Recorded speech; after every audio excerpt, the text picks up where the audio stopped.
Lights are dark. Okay, welcome in. It is Thursday, which means it's another episode of Chiropractic Is Se. I am Dr. Paula Ruffin. And I am Dr. Erica Peabody, and we are always happy to be here. Even in the midst of like chaos in a week, it's like it's become such a grounding point, which I love that for us, and I love that for anyone who's listening. Absolutely. And of course, our topic today is the overstimulated child, which everything we're going to discuss today translates into the overstimulated adult as well. Right. And all the way down truly to the overstimulated infant, because they're just picking up on whatever is in and around in their world, which is overstimulation just in general. Yeah. And I think this topic, we talked about kids in chiropractic last week, and it's really an important topic to continue on because we're in this world of overstimulation for all of us. And I think it's important that we, number one, help everybody recognize what overstimulation actually looks like. I know we're saying that, and we can easily say screens and stress, but when it comes down to just specific things, what does it look like for you in your world? How, as Dr. Erica just said, how's that translating to your kids that maybe you don't even realize there's things in your kids that they're picking up on your cues from overstimulation? It's a whole downstream effect. And then, of course, we would be remiss if we didn't discuss how chiropractic actually helps to resolve and solve so much of our health issues in this overstimulated world. Yeah, it just gets me thinking right away to a story, just a really quick story about my grandmother who she passed away, I want to say like 16 or 17. So a little over 10 years ago. And my cousin went down to visit with her. My cousin at the time was around 18 years old. And after like a few days of hanging with grandma, then watching TV, then getting on her phone and hanging with grandma and grandpa and doing whatever they were doing, my grandma stopped her, an 18-year-old, in her tracks. And she said, when do you get a chance to just think? Like, when do you allow yourself a chance to like just put stuff down and sit and think? And so that actually brought my awareness to life in general, right? And I do my best, especially through the summertime, because I can just be outside, but by about 4:00 on Sundays, making sure that there's a priority in the evening to stare, literally, not kidding, into outer space and just think, because if it's not in our time, it doesn't happen. So that's just one thing I was thinking about, because growing up during our era, it was like, get outside and go play and whatever. But then it was like imagination and make believe and all those things that help the vagal tone, which we didn't know about way back then. But the overstimulation, we had it in different ways, but it wasn't because we were constantly bombarded and we had time to sit around and think. I think it's so important. It was so much easier to regulate. And as kids too, I mean, every kid has stress growing up. We're like, oh my gosh, what could a kid possibly have to be stressed about? But as you mentioned earlier, I think it's just a really important thing to take note of, is that your kids pick up on your cues, and do they feel safe to express their stress or express the things that they're going through based on what you have? Are you a safe place to land? Mm-hmm. And I think that's amazing. What a great observation by your grandma, because that's all of us in today's world. I was in a yoga class last week on Saturday morning, and the instructor, she has a 3-month-old baby. I think he's 3, maybe 4 months now, and she's still breastfeeding. And she said that she's usually breastfeeding him and scrolling on her phone. And every time she can hear her husband come, something about her makes her feel like she needs to put her phone down. But I'm thinking about, one of our colleagues had said at one point, we are not ready and able and capable of being exposed to trauma and politics and weddings and births and deaths and this and that, like all within seconds of each other. We're not designed for that. And I was just thinking about like the stress hormones, like, I don't know if she's political or whatever, but I'm thinking about how wound up people get. And it is, it's hard to put your phone down. It's hard to put the screens down. And when she had said that, I was like, oh, think about the stress hormones that are flowing through her body potentially, or anybody else's body for that matter. And then literally like right through the breast milk. And it's a thing. Yeah, that's how it starts so young. Yes. I mean, even in utero, if you're a stressed out person, or if you have a stressful relationship, that baby picks up on those cues in utero. And you probably also, learned this. I mean, we both learned the same things. Mm-hmm. It's a matter of what had the most impact on us. What do we remember the most? Yep. And I remember when we were talking about fetal health and pregnancy, and they actually showed births of babies from moms that were the husband and wife were constantly fighting, or the baby was in an environment where it was always peaceful. And when you are pregnant with a child and you're constantly fighting, the baby comes out literally. I remember watching these videos, and the baby comes out ready to fight. Mm-hmm. And that translates to all things in life for that poor child. So it's so critical. Like, is your baby already overstimulated in utero? Are you giving it the proper signals through what you're doing, as a mother? And unfortunately, if moms, if we're going to be the ones breastfeeding, we do have to protect our health even more so than dads do. Like, we're just doing all the friggin' heavy lifting on that. It's just the reality of it. But well, you probably have toddlers that come into your office, and like, mom, in order to get them to sit still, their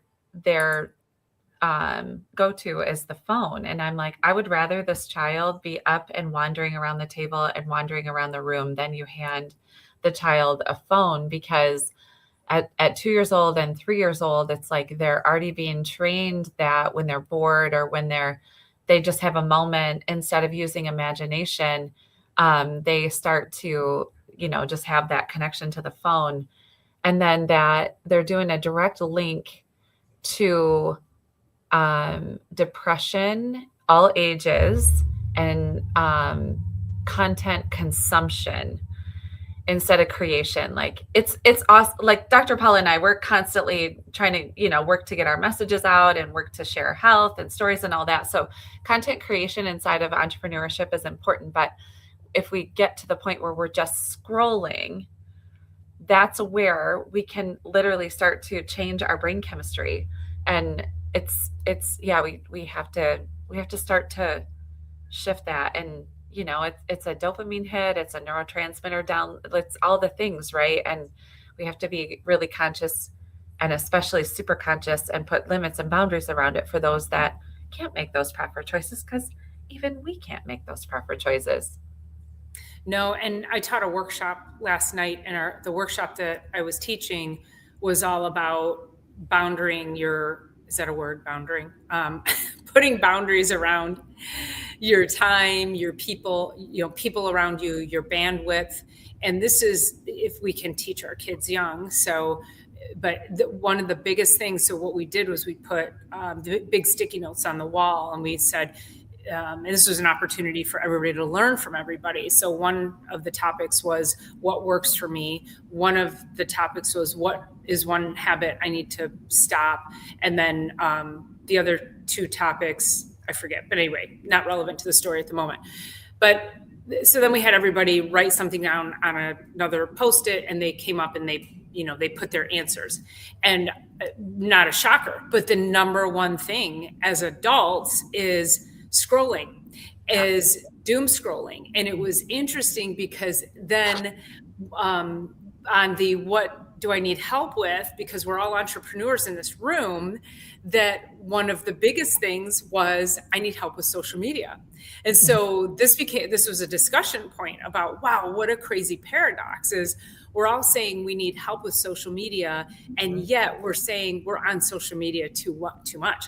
So what is your intention when you get on social media? And so if you can learn how to be more efficient and effective and not doom scroll and not get pulled into that, and channel that into, okay, I'm gonna do this video, I'm gonna post it, and then that's it. I'm setting my phone down and don't get caught up into the scrolling. But it was this really kind of crazy paradox when you think about it. And kids aren't working on their businesses, and they will sacrifice their schoolwork to be on devices if they're allowed to do so.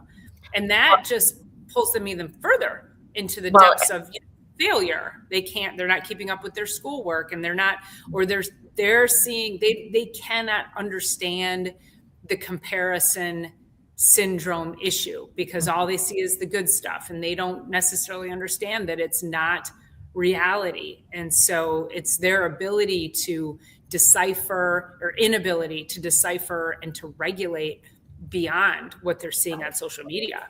Well, I was just thinking about, as you're talking about that, as social media as a business platform, because we're trying to capture those that are not capture, but capture the attention and share a message with those that are scrolling. So it's like, you can't scroll, you need to scroll, you need to be on socials because that's where everybody's scrolling, to not scroll, to scroll. And it's like, it's a wacky world. And, so that's only just as adults. So the children, and then I think about all the ways that they're stimulated. So if we put in, I was watching a mom's feed this morning, and she was saying, like, I get the bottom of the barrel cereal because nobody wants like the end of the cereal box. And I just think about the kids that wake up in the morning and they're eating like sugar and whatever processed food cereals, and to get off to school. And I just think about what that does when it goes in the body is chemically overstimulate that child. And then they're surrounded by the chaos of school, and they have to be on computers. And then that's like, we've got that overstimulation. And then when you have a phone and you never put that down, we have that overstimulation. And then we have sports in between, and maybe some arguments with siblings, and then not enough sleep. And then we get up and do it day after day after day, week after week, month after month, and year after year. And it is truly a recipe for disaster. And I talk to the kids as they're leaving the office, especially the like teenage athletes. And it's like that feeling that you get after you get adjusted, that Control Alt Delete for the entire nervous system.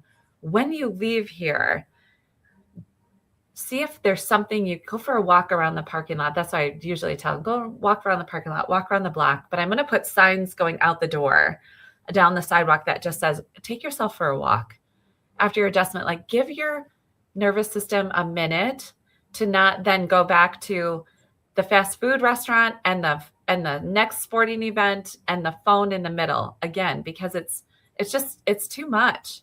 It's way too much. And let the adjustment give you bandwidth, but then don't like crowd it back out because you have more bandwidth.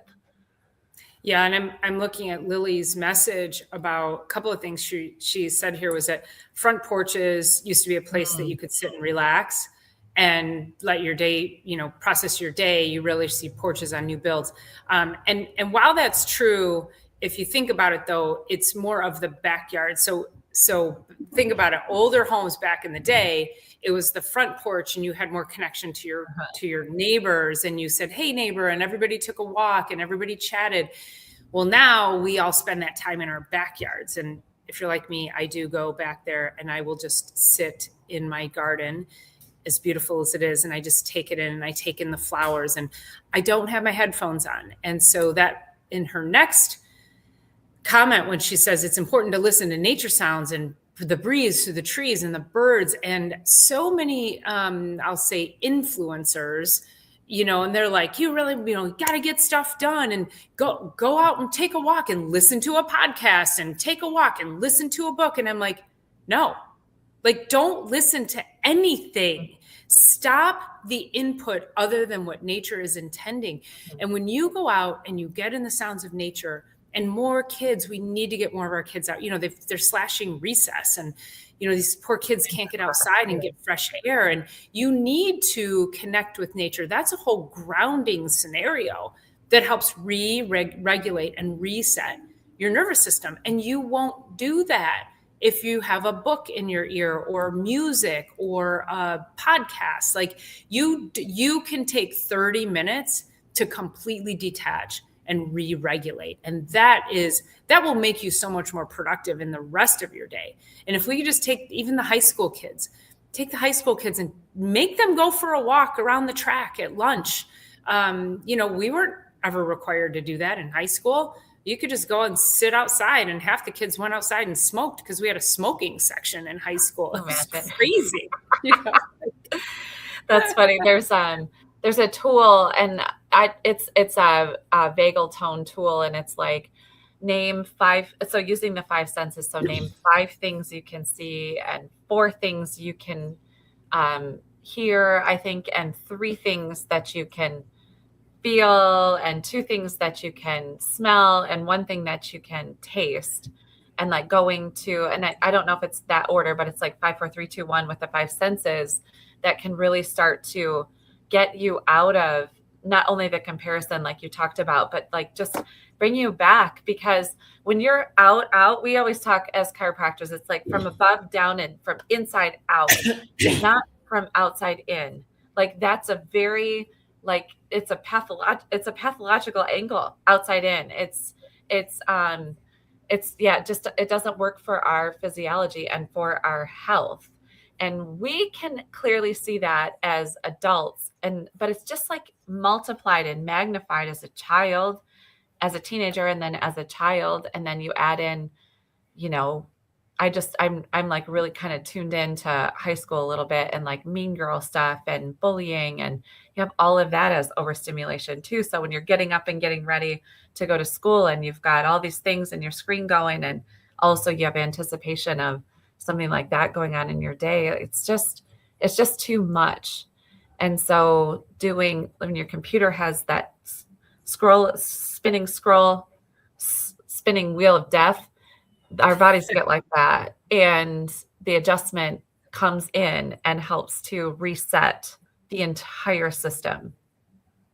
And then they go back. That's the thing, is what's the training beyond that?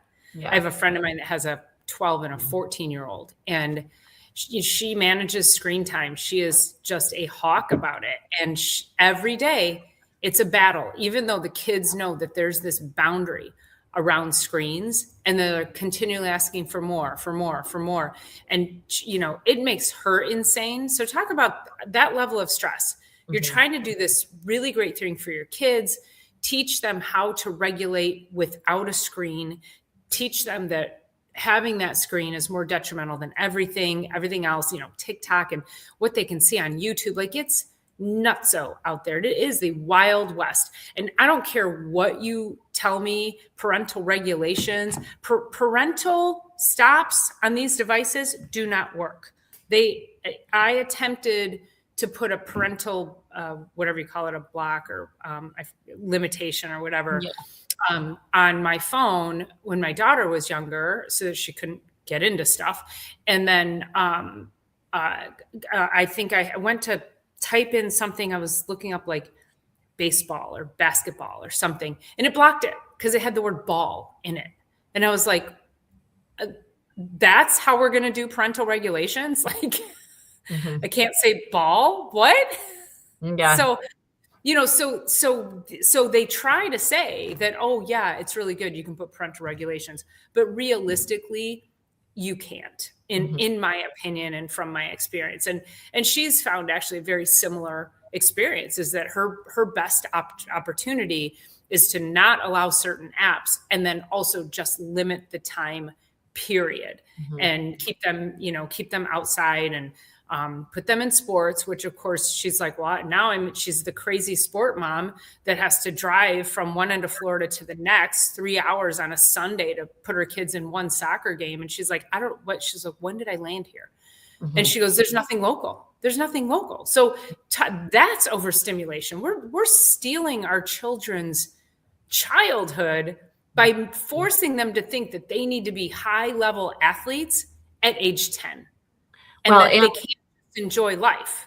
And that they're not allowed to. I mean, I remember growing up, we weren't allowed to sit around and be bored. If we ever used that word, like we were in trouble. But I think it's like something to strive for these days, is letting children be bored, letting yourself be bored, and not using that word necessarily, because it is kind of like, ugh, I don't like that word. But if we can just have some time to sit around and think and sit around and, not be trying to. It's crazy. I had this one mom in, and it was in the fall, and she had said between her 4 kids, she had 96 practices and games within 1 month time. Like, you guys, this is not health anymore. This is not, and I get, people are going after scholarships and they're trying to do this and trying to do that, but like, at what cost? For what? At what cost? Like, this is not health. Stressed out kids, stressed out parents. And again, the kids are in the run. And what's interesting too is her son. So she's going through a divorce, and she always tells me how easygoing her son is. And but he's got this issue with reflux that he's had for a couple of years now. And things have been tumultuous for, shockingly, for a few years, few more than a couple. But he's probably been dealing with this for maybe 2-3 years. And, because the dentist was like, he's got this erosion. Well, he's got reflux. This started at age 8, 9. And they eat very healthy. She's also a hawk about their food and organic and all of that. Well, and it occurred to me the other day, and I said, you always say he's such an easygoing kid. And then her daughter is very much like outwardly expressing her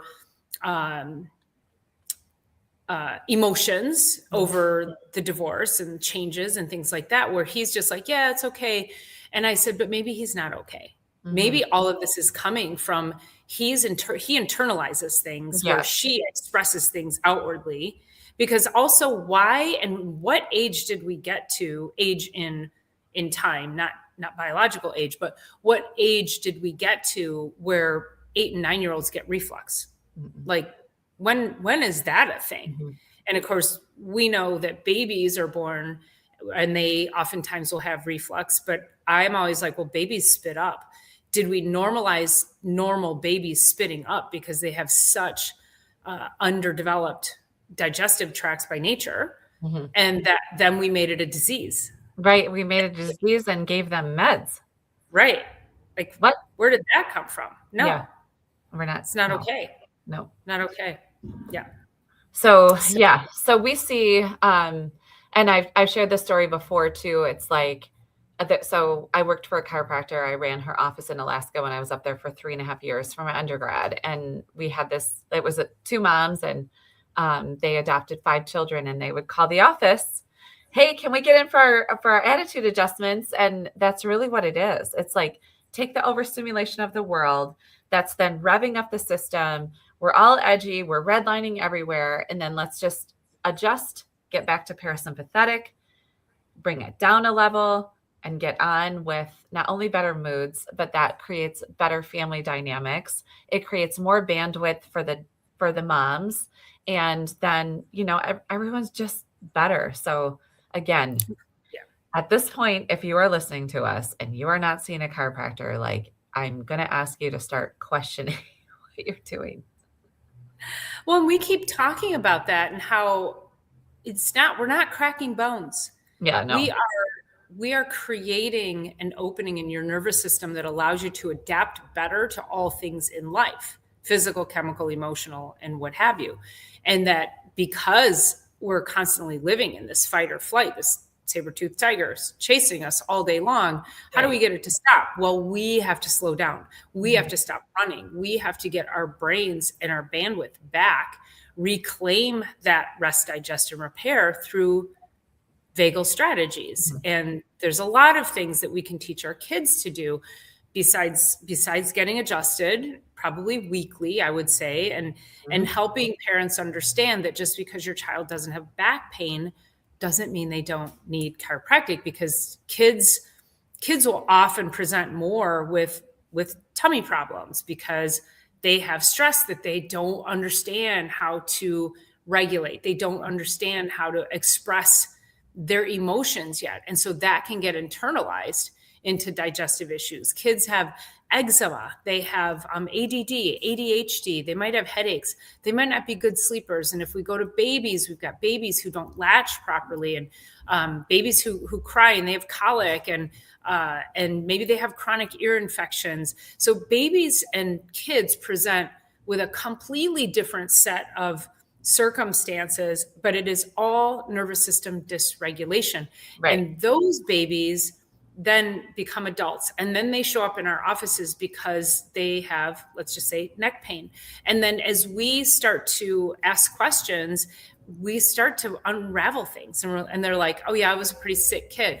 Yep, got it. Makes total sense. And all of that builds up until it really builds up.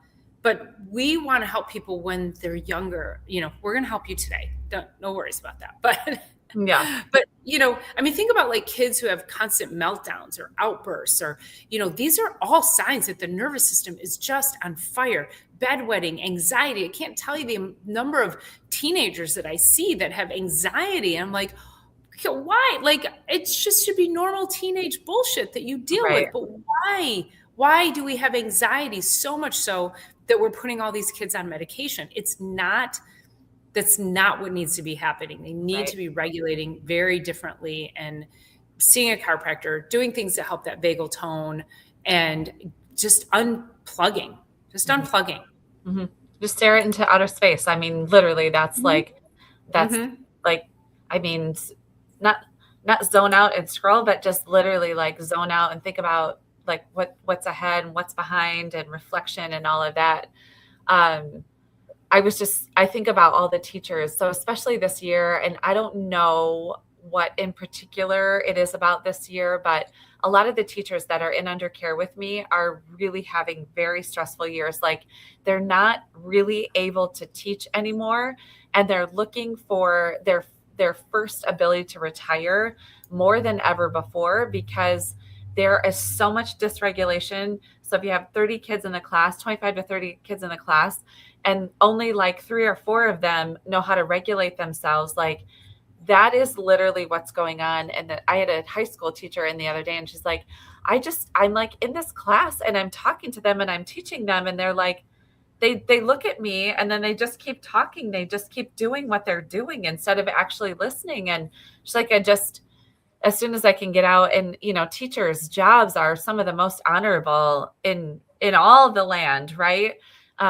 Being the ones to be so helpful in the raising and teaching, obviously, of the kids, and the formative years when they're there. And they're just, so many of them are like, get me out of here. Like, I can no longer teach because there's so much dysregulation. But I got to tell you, it starts with the freaking Frosty mini wheats and the Fruit Loops in the morning.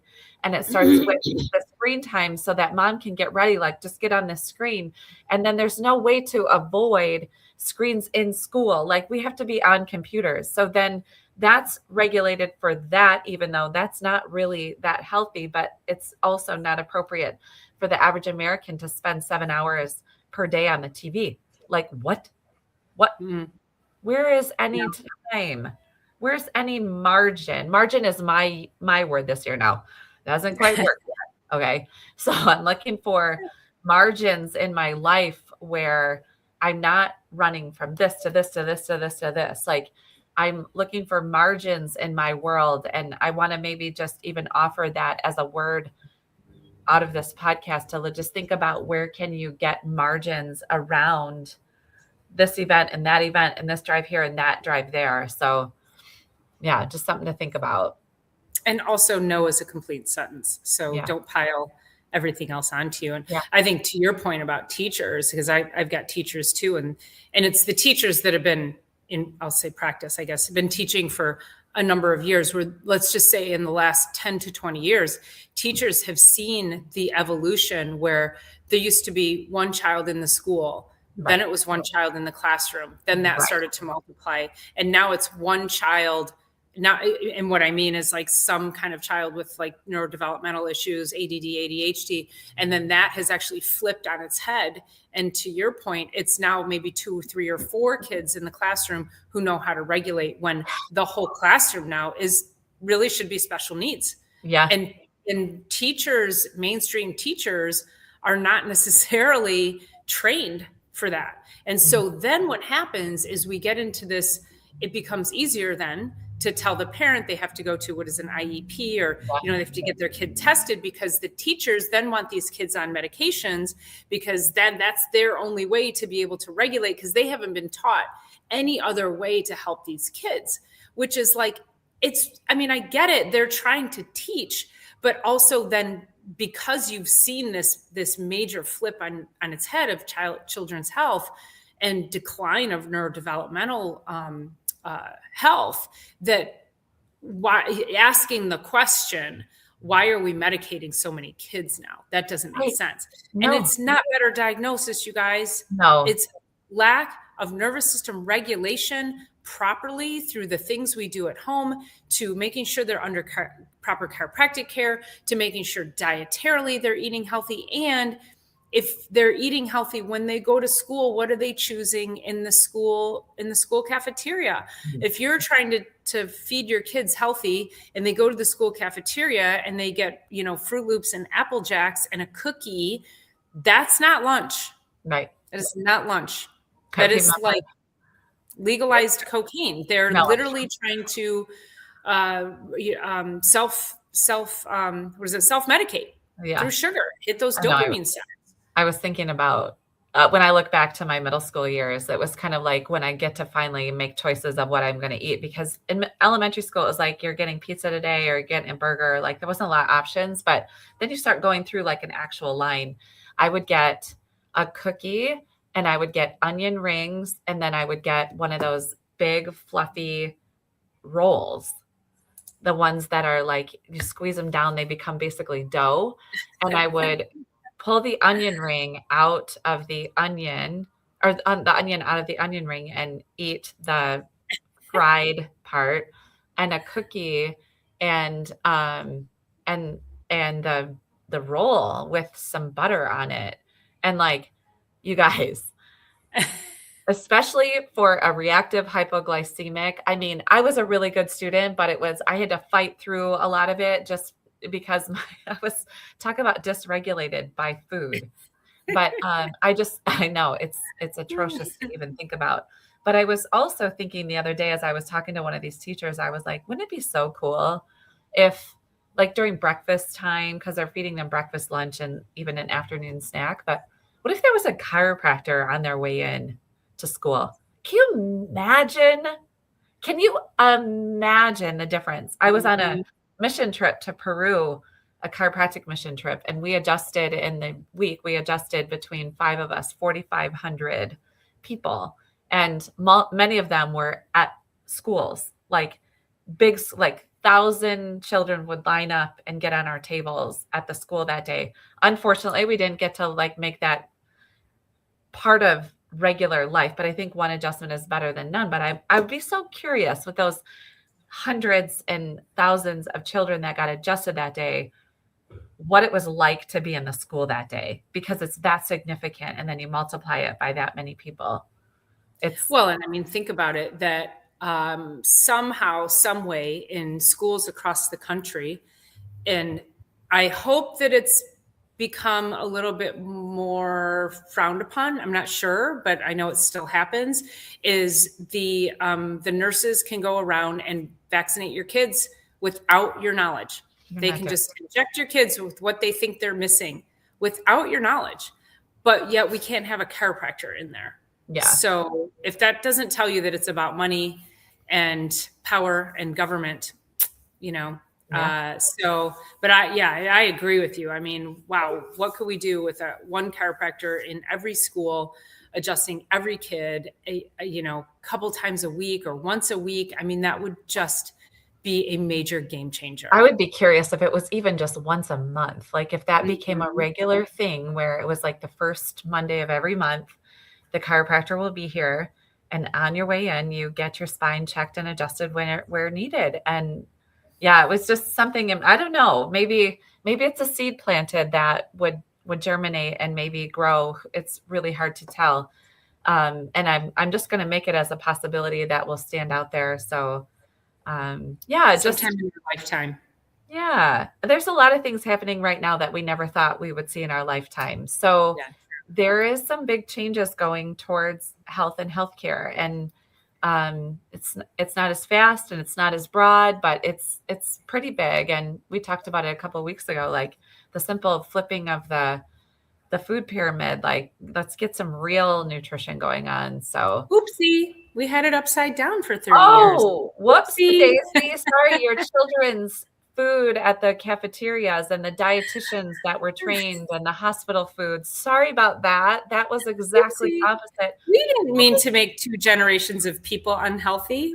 All Whoopsie. fat and disease laden, like, oh, whoopsie daisy. But the other part I really think is that's the Food and Drug Administration shouldn't be sleeping in the same bed, right? I'll stand. Yeah. Yeah. Mm-hmm. So we could go, of course, that's like just a little like, let's just look at this window. And it's like, it's impossible.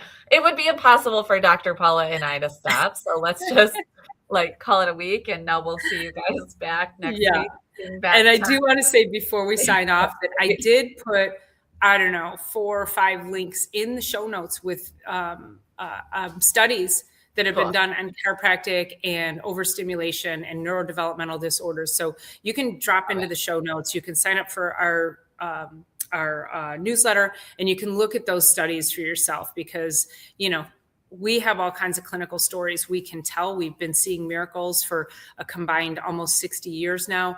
And, you know, maybe 50, I don't know, whatever. It's a lot, but either way, if some people just need to see for themselves. So go look at those studies. Let us know what you think. And as always, please make sure you're subscribing.